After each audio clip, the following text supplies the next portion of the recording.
Okay, here we go. We're live now. Thanks for helping us figure this out, all the people that are watching. And I don't know, we can't like cut stuff out on Facebook. So it's just real time. Like this is how you grow a business, right? You just fumble through all the tech stuff and you don't know until you do it. So the first time you do anything, you don't do it very well, right? So here we are. So for those of you that are joining and for those of you that are watching the replay, my name is Sherry Brazier, and I am a life and style coach, and I'm also a hairstylist. I've been a hairstylist for 27 years, and I've been a life coach for 3. And I really have been a life coach for 27 years because that's what you do behind a chair when you're a hairstylist, is you do a life coach thing. So I am certified though now. So that's me. I'm a life and style coach, and I work with women that want to be more confident in their lives. Now that could look like building a business. That could look like getting your style figured out so that you know how to dress. That could look like losing some weight. And that could be just regular life stuff, relationships that are hard, raising kids, just whatever. I have lots of clients that just come to me with the struggles of their life, and we do some style along the way as well. So, and I'm knowledgeable in lots of different things with hair and makeup and all that stuff. And that's the fun stuff. So that's what I do. And then I'm going to introduce you to my friend Ruth, and she's a financial coach. So she helps couples with money. And I'm going to let her kind of give her little spiel about who she is. And then this is her idea. She has this great idea, and she contacted me and said, I have this idea that I want to bounce off you and maybe even ask you if you want to join. Like it was just kind of I'm not sure what this is, but I want to have somebody that I can bounce it off of.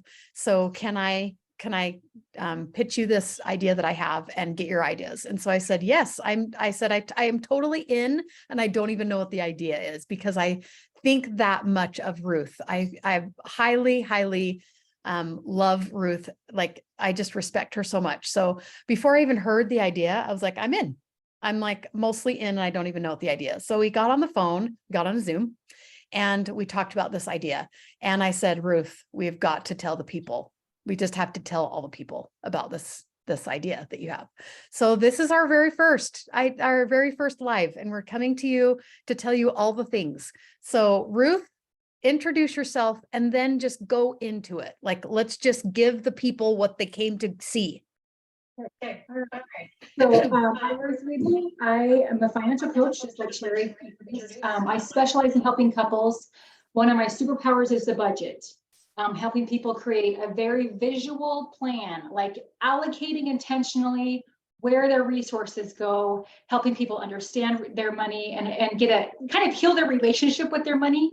Money is something that we all handle every day. We've handled it from really young age, but very few people actually know how to have a healthy relationship with money to make it work for them in the way that they work for it. So that's what I help people do. And then when you join somebody, you get married and now you have 2 ideas of how to have this relationship with money. And if they're different, it's like this whole thing. So I help people come up with something that they're happy with together. So the 3 of them, their spouse and their money can be super awesome together.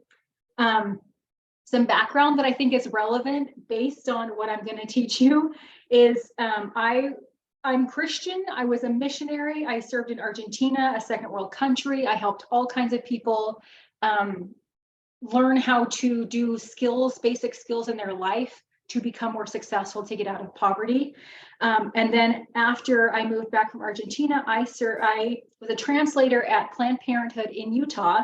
And within a couple of years, I became the clinic director. So I was helping all kinds of people with all kinds of crap in their life, all of these hard decisions. And then at the same time, I was also going to school in family finance to become a financial counselor. So for these, probably the first 5, 6, 7 years of my 20s, I was getting to know the ugly of people's lives and the decisions that get us in and out of this ugly. So this idea that I'm teaching is kind of like a big bang of all of these experiences, working with people and understanding them and helping them through their decision making for the life that they want. that fair? I love it. I mean, everyone that watches this is going to be like, where do I get me some of that? Right here, folks, right here. We're bringing it to you right here. Okay. And then I wanted Sherry to join in on this because, first of all, I think she's wonderful. Sherry and I met because I was really looking for a life coach. But when I saw her specialty, I was like, I also need to get my visual crap together. And it was just, Sherry's just like, she's just this synergistic perfection of what I needed to help me get this and this together. So, and we just hit it off. So I love working with her, and I think her perspective that she helps ladies work through is really important to what I'm going to show you. Okay, so this is what I'm going to show you. There's no dawdling around. This is it. This is the visual, the very simplified visual of the secret of how to become a high value woman. Now, maybe I need to talk in about the high value woman, because maybe not everybody has that. Yes. Looking, Mhm. like, Yep. Yeah. that's People what are going to be you're- like, I mean, people are going to be like me. Like, I was like, okay, what do you mean by that? Like, what's a high value woman? And I have to be honest, at first I was like, listen, Yeah. is that derogatory? Because Yeah. I'm not sure, like there's so much confusion in the world right now that I automatically was like, I'm not sure that you're going to have the same views of a woman and what her identity is and what her mission is as I do. And so I was a little bit skeptical. So I can imagine that there's other people that are just like me that are going to be a little bit skeptical and are not really sure what you mean by that. So explain the high value woman and where that comes from and where we get that verbiage from. Okay. Well, I don't know who originated it, but I know the voice that is the loudest right now, his name is Andrew Tate, and he is a very successful kickboxer. He has gained a lot of attraction from the male population because he speaks so strongly about men and masculinity. He's like calling men to tap back into their masculinity, which I think that part is wonderful. I think that part is fantastic. There are parts of his conversation. In fact, I should have prepared to show the little snippet of, like his 20-second snippet, but his idea is he's sort of, I don't want to say old. I almost want to say primal in his opinion of women, or at least the way he projects part of it. There's a piece of his message that, just as a woman who's worked through all kinds of crap myself and with other women, it just rubs me like it just rubs me wrong. So his idea is a high value man and a high value woman is basically who is the most desirable to the other sex. And you determine that by the number, just like any market, by demand, like who wants this product the most and how many. So the lingo for the high value man is a man who has high income, basically is what high income, high social status. That's the claim that women want men who have a lot of income and high social status. And then for the men, the claim is that a high value woman is as close to virgin as possible and gorgeous. That's what makes a high value woman in this conversation. Okay, so I know the women were like, okay, that's fine. We like pretty women too, but like, that's not all that we are. And we like men who make money, but that's not all we want. So then my debate, like if I could sit down and have a conversation with Andrew, is to debate this high value thing, because part of what he's saying is it's just okay. So a woman is to be as close to virgin as possible. But the claim is that a man's body count, that's the lingo, how many people somebody has sex with, their body count. Men can have a super high body count. In fact, a lot of people in this line of thinking, they encourage men to have a high body count because they think that it makes it more desirable to women. I guess studies are showing that women want men who are wanted by other women, which is true in my eyes, but not necessarily had by many women. That's where I would go. And I think men do the same thing to women. They see it the other way. They want a woman that a lot of men want, but again, not have had. So this whole thing this whole picture came in my mind of like this make-believe conversation I would have with Andrew Tate or people like him to sort of articulate the way I see things. So is that enough? Did I break it enough? So my definition of a high value woman is different than what Andrew Tate, and I'm going to use Andrew Tate to like his whole everybody that is in that same like ideology. Is that fair? Like he'll just be the ringleader of it. Mm-hmm. So I want to take the pieces that I like about that message and then add to it or like edit it to get something that I think is healthier and more successful, more productive, rather than going back to this weird like polygamous idea that he teaches. It's sort of pimpy. It's kind of gross. It gives the man a good like chest pump, but it just feels gross as a woman, because what it says to me is to be a high value woman, I must be a virgin and I must be gorgeous, which are all very hard things. We know as a woman, all the things that go behind the scene to become those, and we would happily be a very virtuous, gorgeous woman. Like that's not anything that we would be like, no, I don't want to pursue that. To say that my result, like the reward for that is to get a cheater. That's what he's, even after marriage, just expect to share your man. If he's a high value man, just expect to share him. And as a woman, but I'm like, I'll take a lower value man. Thank you. I'll take a poor man who's completely faithful to me. So that's the whole concept of like, I want us all to rise together because of what I believe. So maybe that's a good time to show this now. Okay. So in the middle here is, let's see what picture is the sexual market. Sex is really important, right? It is really important. It's one of the reasons that men and women get together.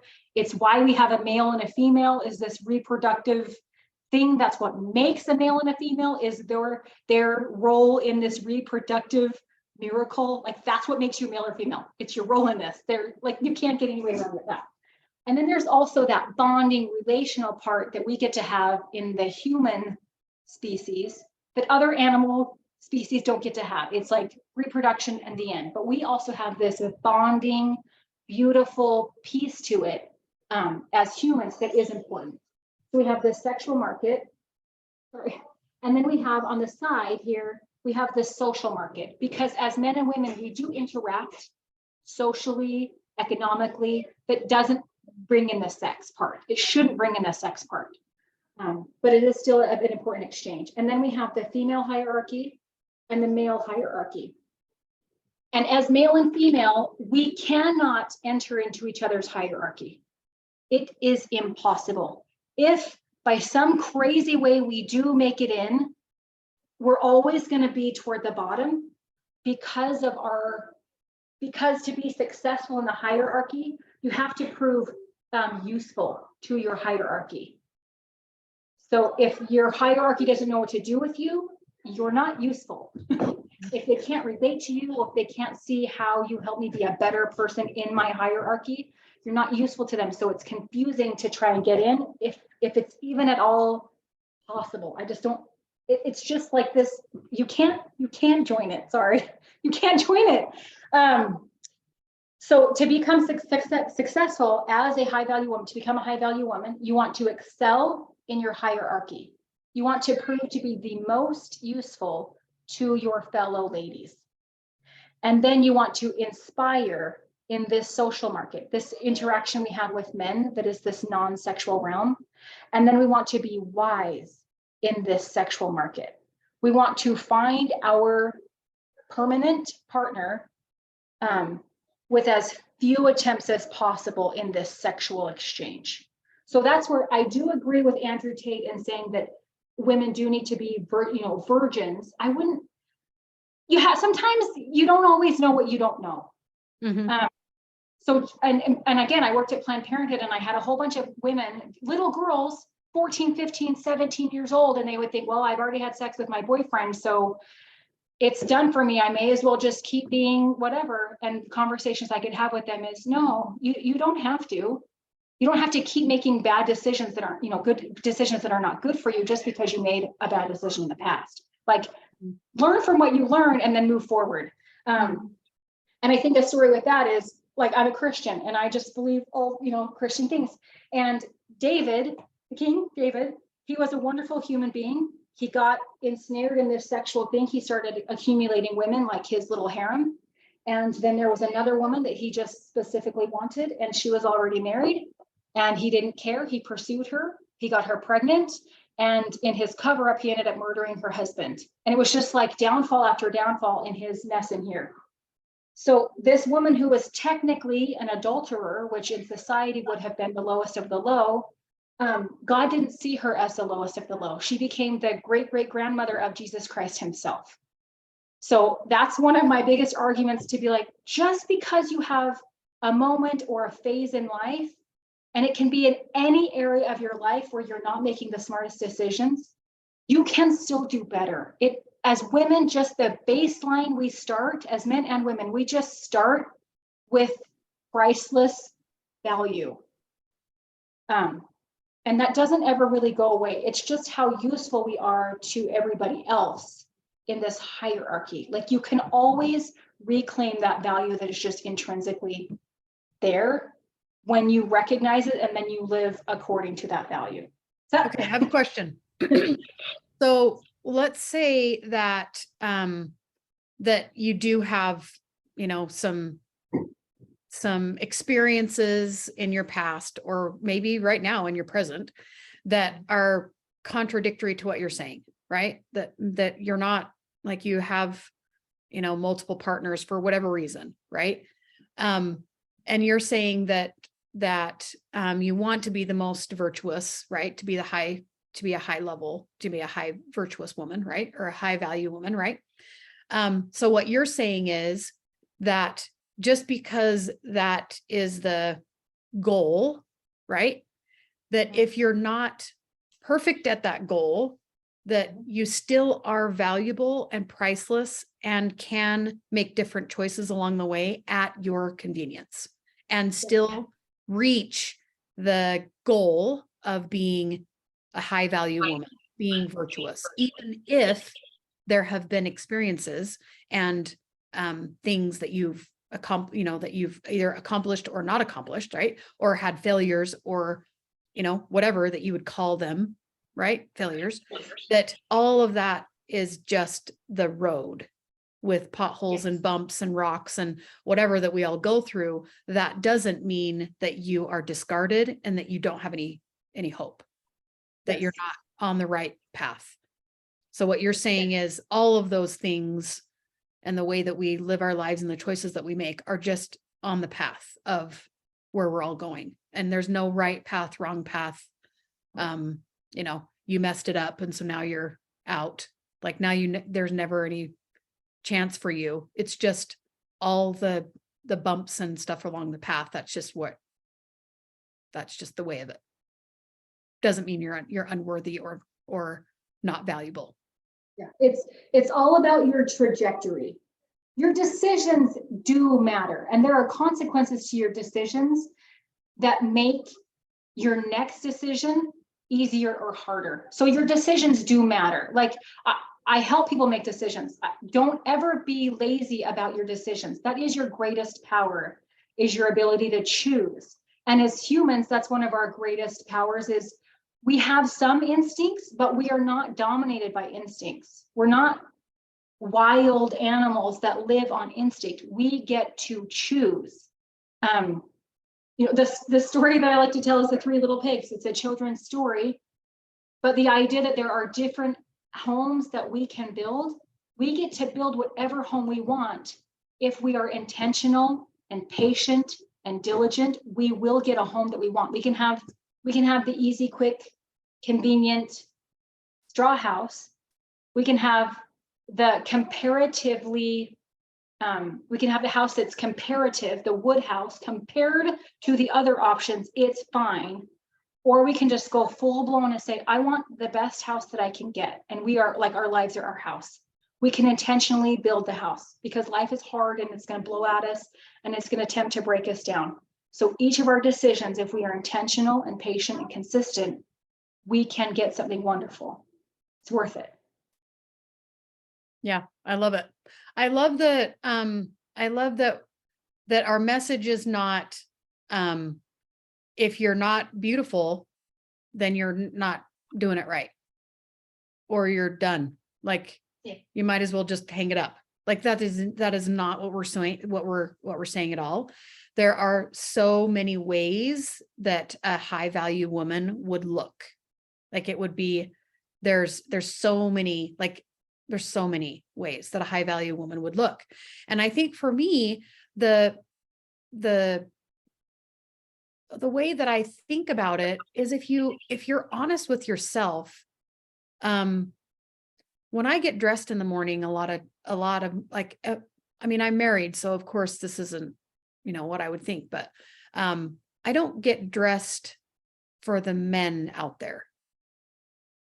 That's not like when I get dressed, I don't think, oh, I wonder who is going to be attracted to me today, or I'm going to, dress as attractively as I can. Because I'm not looking for a mate.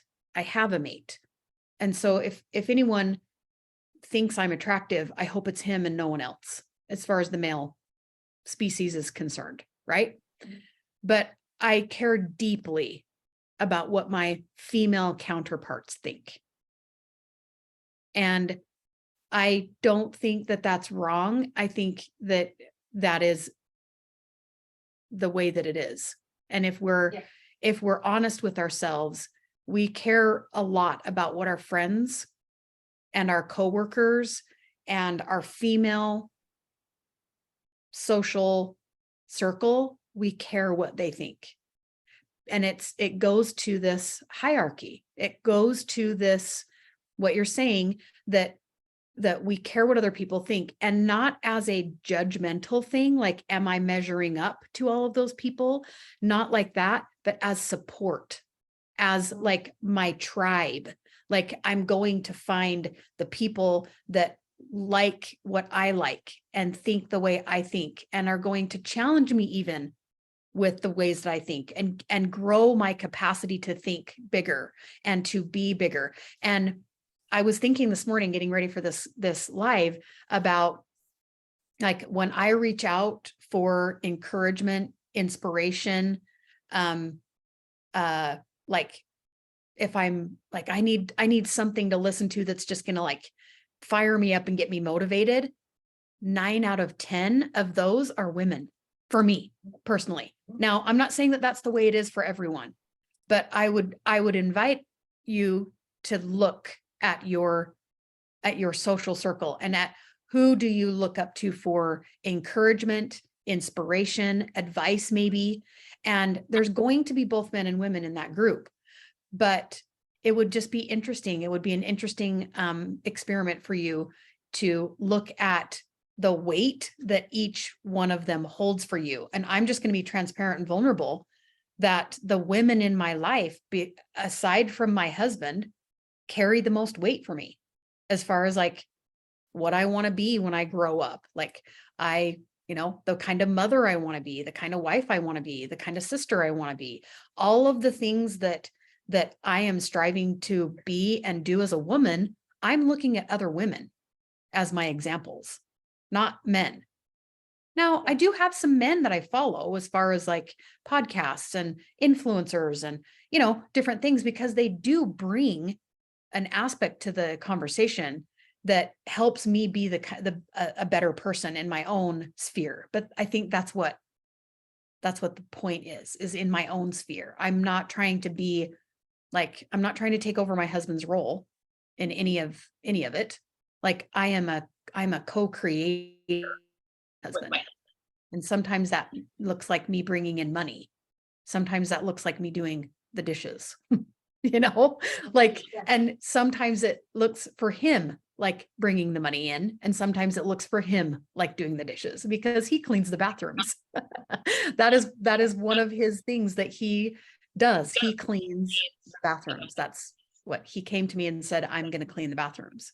And so I was like, great. That sounds great to me. Like, you know, so it's not like if your husband is doing some of those things, it's not like he's doing it wrong. And if you're doing some of those things that the man does, it's not that you're doing it wrong. Like, that's not what we're saying. It's just interesting to like, why are you doing those things? What's the motivator behind it? And for me, I want to be the best woman that I can be to bring God the glory. Like it, you know. Yes, I love it. I love it. I love it. Okay, so you talking about this reminds me of some other pieces that I need to cover. So, yeah, like you're saying, we do. I get dressed for the women too. I get dressed for my sisters. I get dressed for my girlfriends. I get dressed for my mom. Like in this hypothetical world, if she were to show up my door, like I still want to make my mother proud. Because we teach each other how to be a woman. Mhm. There is a lot of blame game and competition between the sexes, and the competition is fruitless because we aren't, I'm going to say fair competition. I don't know if that's the right word. We're not competitors. It's like saying, Mhm. what's better, a piano or cheesecake? Mhm. Like you're like, I don't, that's Mhm. what? Mhm. Mhm. Like they're not the same. It's you can't. Our power for each other is because we are different, not because one is superior. Like, you know, it's not like boys versus girls. We are powerful because we're different. In the, you know, in the Bible, it talks about the creation of Adam and Eve. Eve was taken from Adam's rib, from his side.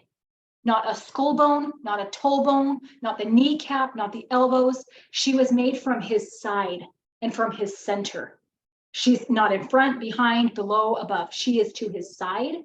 And the words used, she is a help meet for him, which means worthy of him. And then another translation that I've heard, if you look at the Hebrew text, and the better translation is actually, she is opposition to him. And that is why she's valuable. That is why he was incomplete without her, is she opposes him. And I can't remember his name. Why not? Jordan Peterson. He's brilliant and I love him. He's going to go down as one of the greatest philosophers on the planet. He talks about a wise man will choose a woman that he can contend with. Because when we contend, we grow each other and we get bigger. You know, we help polish off our rough edges and we grow each other. And I'm sure in your marriage and in my marriage, we contend. We're not like beating each other, but we definitely have opposition that comes and we have to like debate and negotiate and argue. And like we do that. And our decisions together have been fantastic because we come together. The decisions we make together are way better than decisions I would have made all by myself. Right? So we want a partner that we can contend with. We have to be different. We have to know who we are as a woman and just like have total confidence in that and always constantly becoming the best version of that we can to inspire our spouse to do the same. This is one of my like tricks of helping couples get on the same page with money is you want to always aim to inspire your husband and not like arm wrestle him. We are emotionally gifted creatures. Our emotions are one of the female superpowers. We literally scientifically, we could prove women feel bigger than men.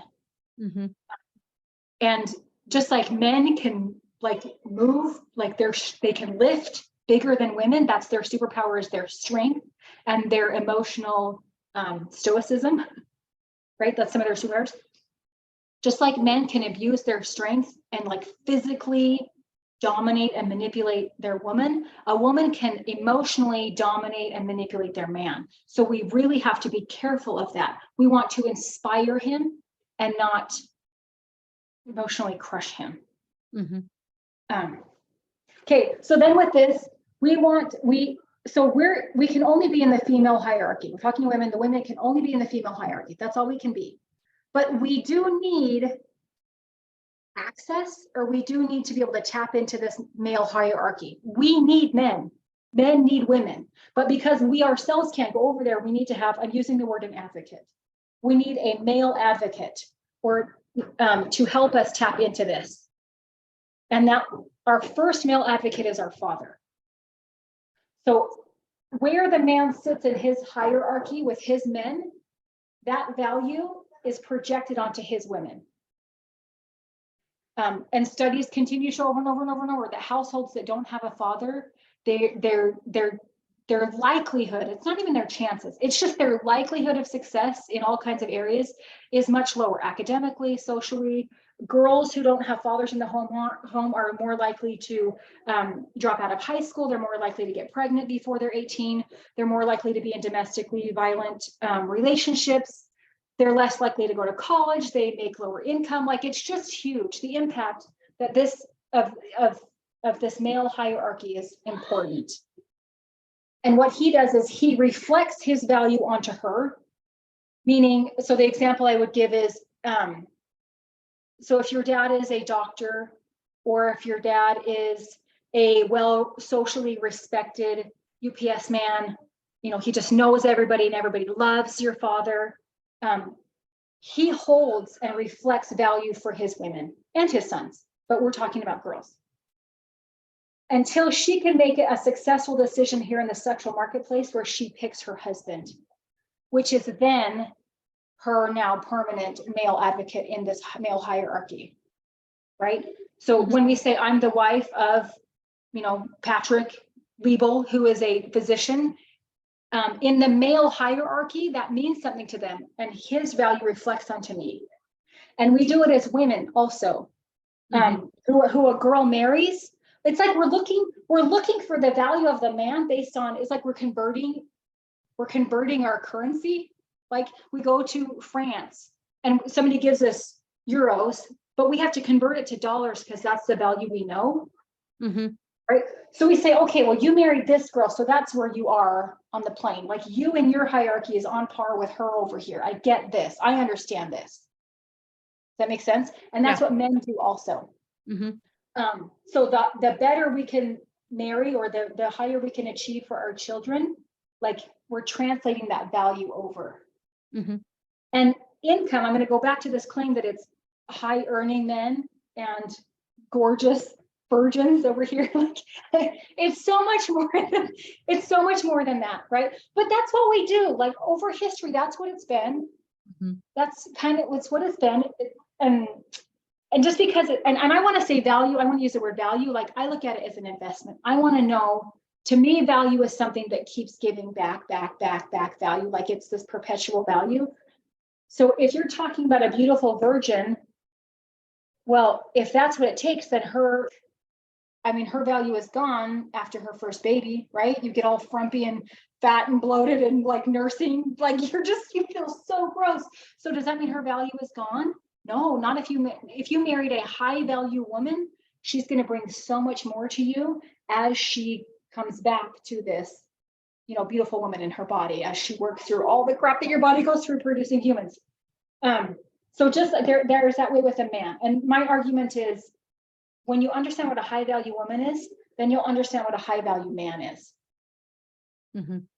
Because a high value man who's truly high value, he doesn't want a beautiful virgin who's dumb, who's silly, who's gossipy, who's emotionally vengeful, who just, you know, she just settles, like, I'm just pretty and the world should just bring things to me. A high value man, truly high value man, doesn't want her.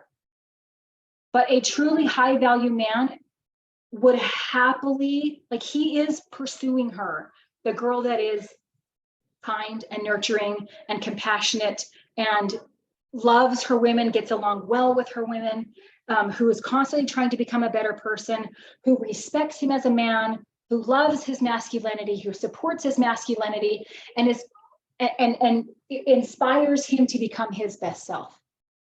Even if she is a 4 on the spectrum of beauty walking down the catwalk, she will be the most desirable thing to him. And to lots of other men.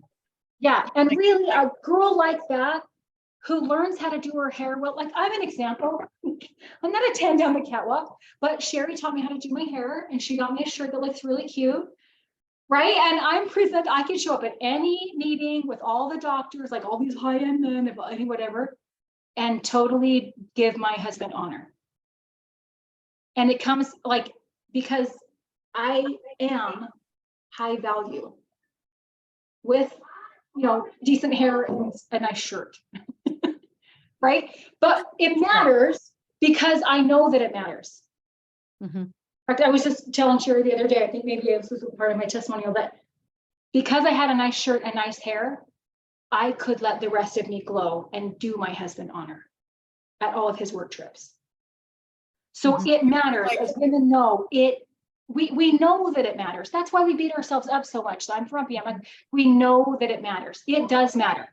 I don't ever want to say that like one of these attributes can trump the other. Always trying to become your best self in all of the areas. Just give yourself patience.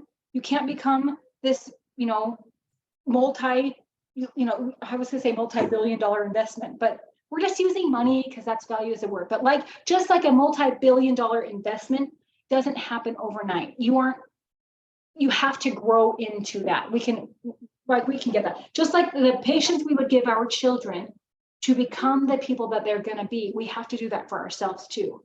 Don't waste your life. But just, it takes a whole lifetime to become your full self. Mm-hmm. Okay. Did I talking crazy? Okay. Yeah. Those of you that are watching, do you have any questions? Like this is just a different way that I've heard it, but it's a little bit of a tough conversation because there's so much going on in the world that is contradictory to men and women. And we're trying, like a lot of, I think society is trying to like one up each other. Like who's the better sex, like are men better than women or women better than men? And, like we're trying to, it's almost like we're trying to like don't forget me. Like it reminds me of back in the day. This is just the example that comes to my mind. So when I was very first out of cosmetology school, of course, I'm a cosmetologist, right? So every Mary Kay consultant on the planet wanted me to be in their organization, right? Because I am trained, like I am trained and have a license to do makeup, right? So I'm an easy person to market to in the Mary Kay world because they don't have to teach me anything. I actually would probably teach them because I'm actually trained to do it, And so I had lots of consultants that were reaching out to me to become a Mary Kay consultant. And I did become a Mary Kay consultant because I got the kit. And the kit had all the makeup. And I was doing weddings. I was doing wedding hair, wedding makeup. I was doing all of that as my career, right? And it came in a big, beautiful bag and it had all the colors and it didn't matter what skin tone you were. I had makeup for you and it just came with all of the things. And so I didn't necessarily want to sell Mary Kay and have a business, but I wanted the kit so that I could, boost my own hair business. Right. And so I did makeup and for weddings and dances and, hair and all the things. Right. And I ended up selling some makeup and I did the business, I guess you could say, kind of on accident. Right. Well, when that was happening, I was getting a lot of vibes maybe from the team that I was on because we were in competition with each other. So we would go to our meetings with all of our, like the person that I signed up under and all of her people, right? We'd go to all the meetings and everybody wanted to know what I had to say. Everyone wanted my opinion on things. But then it was like, it was very clear to me early on that they just wanted my information so that then they could go use it against me, and then not be team players and like, we're not doing this together. I was kind of like, I'm just the one to give you all the information that you can take now and go steal people from me, and that's what they would do. And because I'm like naive at the time, I mean, I probably still am a little bit. I was like, nobody would do that. Like, why would someone do that? Why would someone be mean like that? Like, there's enough for everybody. I always felt like that. Like, there's a lot of people on the planet. There's enough for all of us. Like, if this person is better to work for you, work with you, and you guys get along, then great. There's somebody else for me. Like, that was always kind of my thought process. But I learned really quickly that I was a minority in that. Like, people steal from each other, and backbite and stab each other and like take people, like, it just is, it's a tough world out there. Right. And I think that this goes along with, like, that was probably my first real experience with the way that humans interact with each other, and the levels of hierarchy of the type of people that would do that and the type of people that wouldn't. There were people that I saw that in, that were more aligned with me, that like, there's enough for everybody and let's help each other be successful, because you are the sum of the 5 people you spend the most time with. That's kind of, where I started learning, like, oh, the people you surround yourself actually matters, because they either bring you up or help you go down, Right, pulls her foot down the stairs. Yeah. Yeah. And that is what we're talking about here. It's not like, oh, well, you're beautiful and a virgin, so I guess you're a 10 and I'm not. Like, no, that's just the verbiage, like more biblical and more like ancient language of like where it started clear in the past. But I guess maybe for me, the language is those women that would befriend me because I had something that I could do for them. And as soon as I did that thing for them, then they discarded me. I wasn't worth anything to them anymore, because I didn't have any more information, or, I couldn't help them anymore. Right. So then I was discarded in my own like team, on my own team. And so I didn't do Mary Kay as far as like the business goes for more than about 32 seconds. Cause I was like, I don't want any part of this. Like, that's not who I want to be around. And I decided, like, MLMs, I'm not going to do them. And it was years later that I joined doTERRA, and the upline that I have, and the people that I'm in that company with, and the business builders and stuff that I built with, had my same thought process. There's enough for everyone. I will help you and you'll help me, and it will happen organically. We won't even have to try. We're just going to be nice humans. We are just going to realize that there's enough people around to make us all successful. And there's enough people around, and we don't all just have one thing that we like. Like, I subscribe to lots of different things. I support lots of different people, and I'm only one person, but we can do that. We have the ability to do that.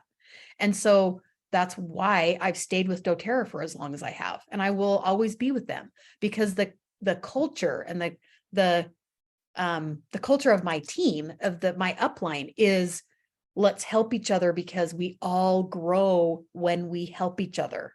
And that's what we're talking about, is if you can move yourself up in the hierarchy, is kind of like how we're talking about it. Like, that's the language that we're using, but really it's help the people that are in your same sphere. If we can help each other, then what is the raise the boats thing? Like, like all the water raises. Yeah, it raises for everyone. Like, that is what we're talking about here, is stop trying to get yourself into the men's world. Like, we're like trying so hard to get into the men's world because we think that that's going to raise our value. It is not, my friends. It is not. What raises our value is to stay in our own sphere with our own kind, with our own people, and raise all of us up. And then the men do the same. And then we influence each other to do that as well. Yes. Yes. Perfect. Yes. Yep. And then to really look around and challenge yourself on the idea of what is high value. Mhm. Because high value doesn't necessarily mean high visual. High maintenance.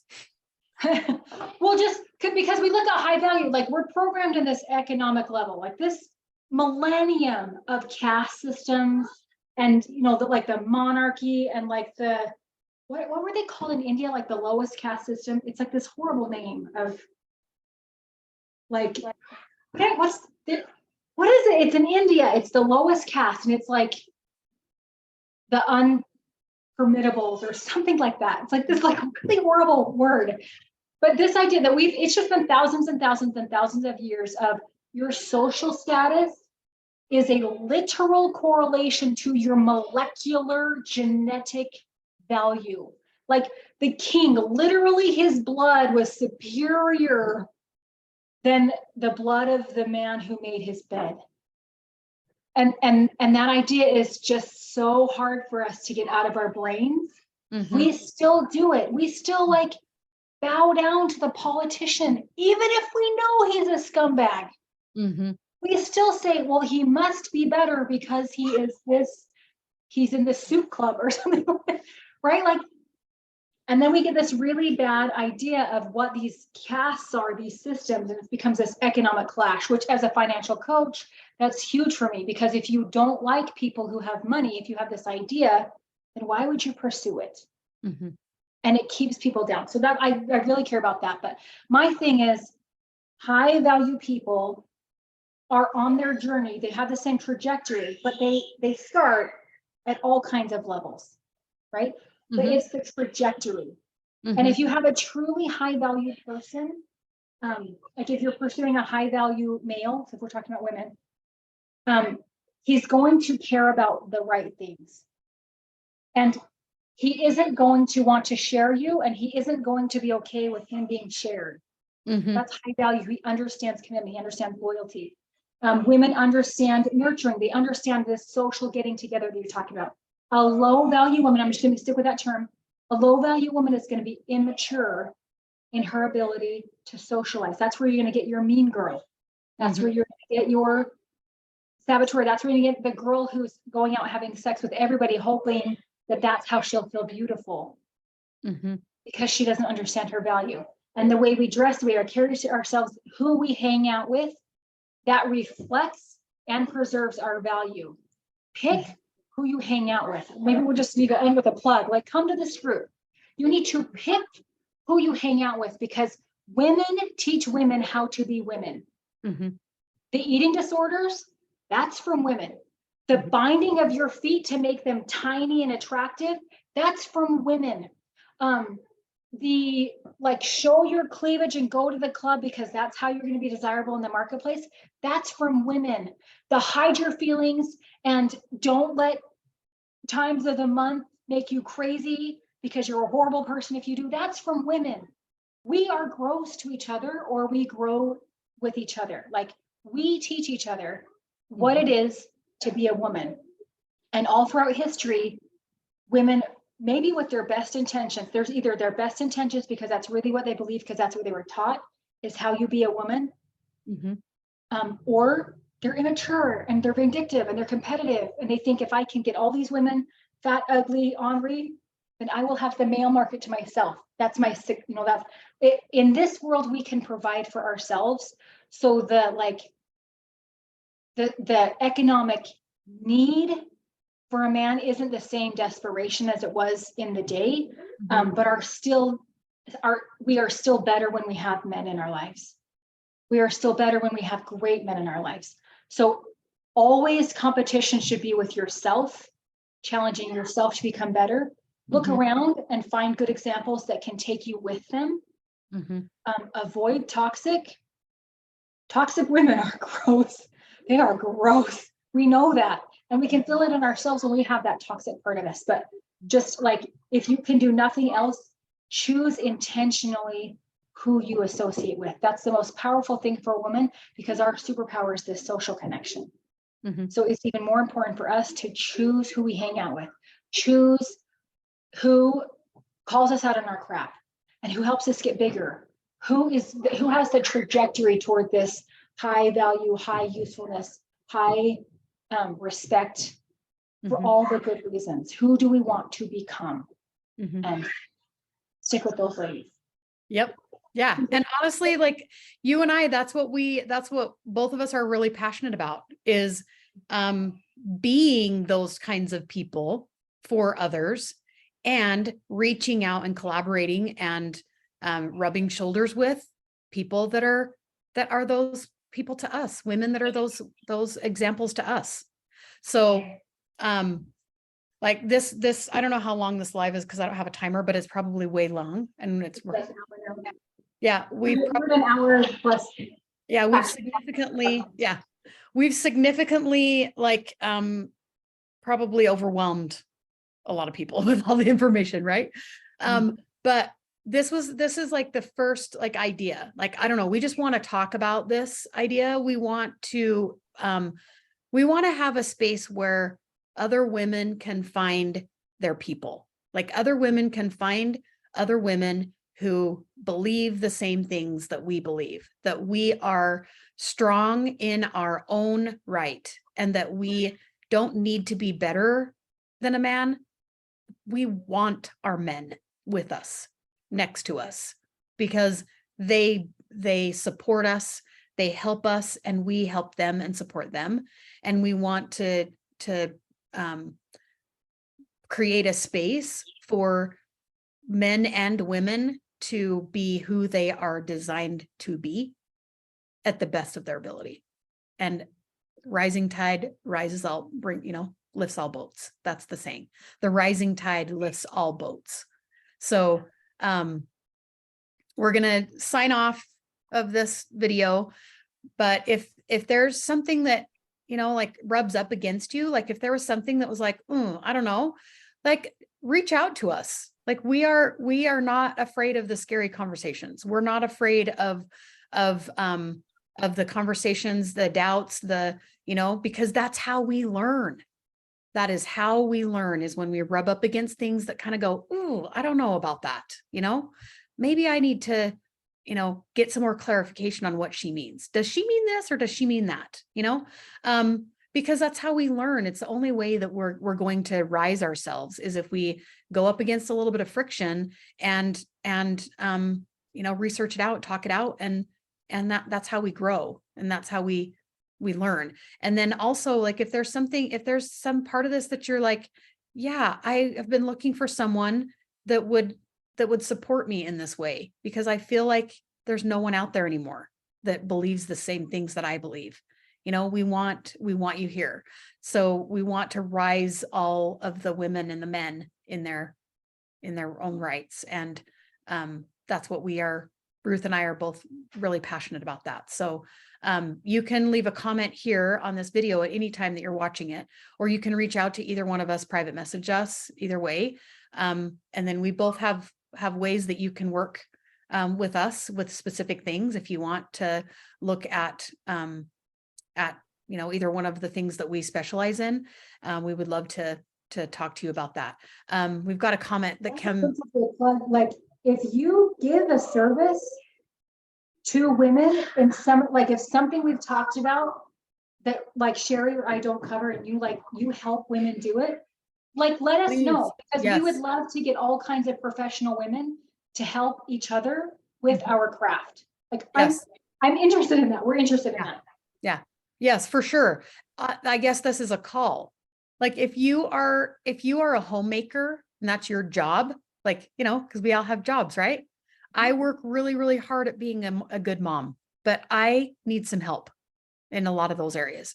If you're a businesswoman and you have a business and you have some expertise in your field, we want you here. Like we want all of the women, we want to rise all the women in their things, like in your expertise. We want to have these conversations, and we need all of the facets.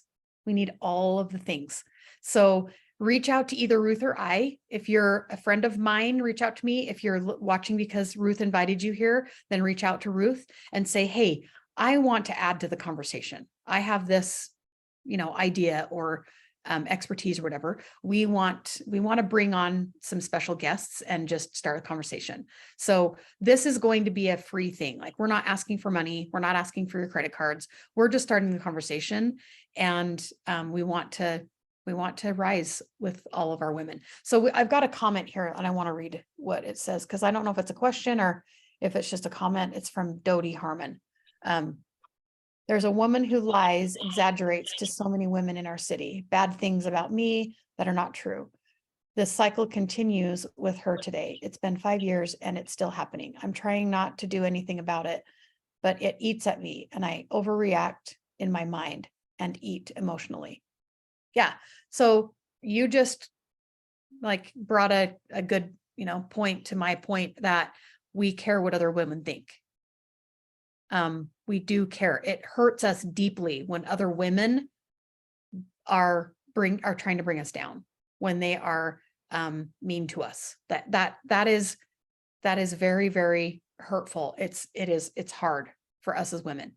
Now, if a man does that to a woman, it is equally as hurtful, just in a different way. Right? So not that it's worse for women than it is for men. Like, if it's worse for a woman to come at me and be derogatory than it is for a man, not like, we aren't comparing, right? But we want to shine a light and get some awareness and some acknowledgement that we can help each other, and we can also harm each other in a really, really, really profound way on both sides. And if we realize that as women, and we answer the call to be a high value woman because we want to rise other women with us, then that is going to help all of us. There's never going to be a downside to that. Right? Yeah. So, and Dodie, like, she's a relative of mine. We've had coaching together. Like, she's coached with me together. We have worked on lots of things like this. And it's an ongoing work. It's ongoing work because we interact with people on the daily. So, yeah, I would say that, if it's a question, Dodie, I would say that you're doing the right thing by not engaging in that kind of behavior, right? Like, don't allow yourself to be at that same level. We talk about that. We'll say, like, don't bring yourself down to her level. That's what we're talking about, the hierarchy. Like, don't bring yourself down in the hierarchy. Rise yourself up. Bring in people that are not going to do that to you. Surround yourself with people that are not going to be those kinds of people. Rather than trying to change her and bring her up, you go find people to rise you up. And then she stays where she is and you rise. And then she can rise on her own if she wants, right? But don't allow yourself to come down to her level. You rise yourself up in that hierarchy. Go out and find people that inspire you and that encourage you and that motivate you and that make you feel like you're $1,000,000, because you are, right? And that is our message, is figure out where you are in the hierarchy and go find women that are going to help you rise and help you grow. So, any last words? This also, depending on the interaction, this could be a boundary problem, which is something that I specialize in. So maybe Sherry, because boundaries with women, women, we teach each other really crappy boundaries. This is one of the things that we can really learn from men. They generally have fantastic boundaries. We hate them for it. It's one of the things we hate them for, but we can learn from them. So maybe our next conversation could be about boundaries, because I have a lot of good. Jody wants to come on and give her like examples as closely as she wants. I bet I could walk you through that, and so many women could benefit from that. Boundaries is something I was terrible at. I always had drama around me, not because I was drama, but because I was so nice and submissive and afraid of conflict that I didn't know how to get it out of my life. Some people love it. Some women love the drama. It makes them feel comfortable and powerful, and they just bring it wherever they go. So I didn't know how to handle that. Now I do. I have no drama in my life. There are skills, so maybe that could be our. Maybe we'll entice people with. That's our next conversation. Yeah, I love it. Take a note down so that we can decide what we want to do for our next one. So, okay, well, we will keep you posted on when we do the next one. But if you guys want to be notified when we're going to have these things, then just reach out to us and we'll put you on a list or something. Like we both have email lists. But it's not really public on how to get there. I'll figure out how to put on my website, I'll make it a whole little thing. If you want to join this group, we'll put you on a list. Yeah. And we'll just send you emails when we're going to do another live and who our guests are going to be. And maybe we'll even call on people that maybe want to come on and talk to us live. They can just show up and, and beyond. Like we're just doing this. Like we just said, we're throwing it at the wall and we're just going to jump out and do it. So we don't really have a plan. So, we're going to take it as we go. So you guys are awesome. Thank you guys for joining. And, thanks Ruth for coming on and starting this conversation that we're going to have. And, we hope to see all of you guys in our DMs with all your questions, and let's start this conversation. So we'll see you next time. We'll let you know when we're coming on next. All right. See ya. Take care. Bye.